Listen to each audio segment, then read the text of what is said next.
చాలా మంది డాక్టర్స్ తో మాట్లాడుకుంటే ఆయనకు తెలిసిన విషయము. అండ్ అది నిజంగానే సెల్ఫ్ గా తీసుకుంటే కాసేపటికి అది ప్యారలైజ్ అయిపోతుంది బాడీ అంతా. సో అది తీసుకోలేరట. మరి అలాంటిది 10 ml ఆ అమ్మాయి ఎలా తీసుకుంది, లేదా అమ్మాయికి ఎవరన్నా ఇంజెక్షన్ ఇచ్చారా?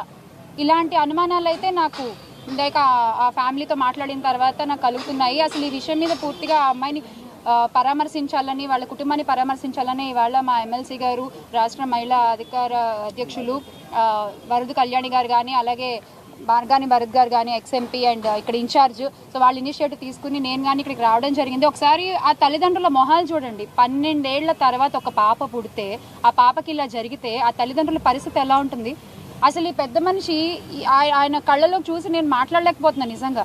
అంటే ఏం చెప్పాలనుకుంటున్నారు ఈ కూటమి ప్రభుత్వం నాకు అర్థం కాదు. వీళ్ళు అధికారంలోకి వచ్చిన ఈ ఏడాది కాలంలో అడుగడుగున రాష్ట్రంలో ఏదో ఒక మూల ప్రతిరోజు ఏదో ఒక అఘాయిత్యం జరుగుతూనే ఉంటుంది. ఏమన్నంటే మాకు మహిళలంటే అపారమైన గౌరవం, మేము మహిళా సంక్షేమం చాలా చేస్తాము, మా ప్రభుత్వం మహిళా సంక్షేమం కోసం మాట్లాడుతుంటారు. సంక్షేమ సంగతి దేవుడేరుగా. ముందు ఇలాంటి తల్లిదండ్రులకు ధైర్యాన్ని ఇవ్వండి. వాళ్ళ ఆడపిల్లలు బయటకు వచ్చి ఎక్కడికి ఏం చేసినా కూడా మళ్ళీ క్షేమంగా ఇంటికి తిరిగి వస్తారన్న ధైర్యాన్ని మీరు ఇవ్వండి చాలు.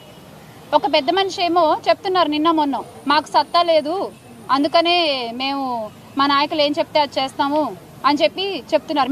మీ పాలనలో సత్తా లేదన్న విషయం మాకు తెలుసు. మీరు చెప్పిన విషయం విన్నాక ఇలాంటి ప్రజలకు కూడా అర్థమైంది మీ పాలనలో సత్తా లేదన్న విషయం.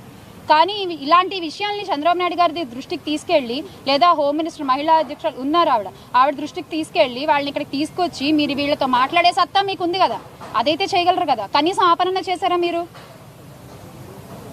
చూడండి ఆ పెద్ద మనిషి ఎలా అయిపోయారో.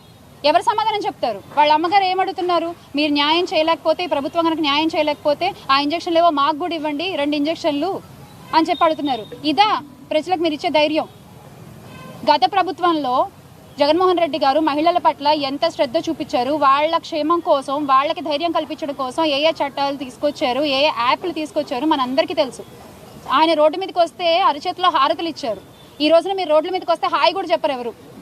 అలాంటి పరిస్థితి మీరే క్రియేట్ చేస్తున్నారు. ఆ దీపక్ అనే వ్యక్తికి ఎందుకు మీరు ఇంకా ఆయన వెనకేసుకుని వస్తున్నారు? ఎందుకని? ఆయన గురించి ఎంక్వైరీ చేస్తే అంజలి విషయం అనే కాదు, ఇతర చాలా మంది ఆడపిల్లల్ని కూడా ఆయన ఇలాగే వేధిస్తున్నారన్న విషయం బయటపడింది. ఎందుకు అలాంటి వ్యక్తికి కొమ్ము కాస్తున్నారో నాకు అర్థం కావట్లేదు.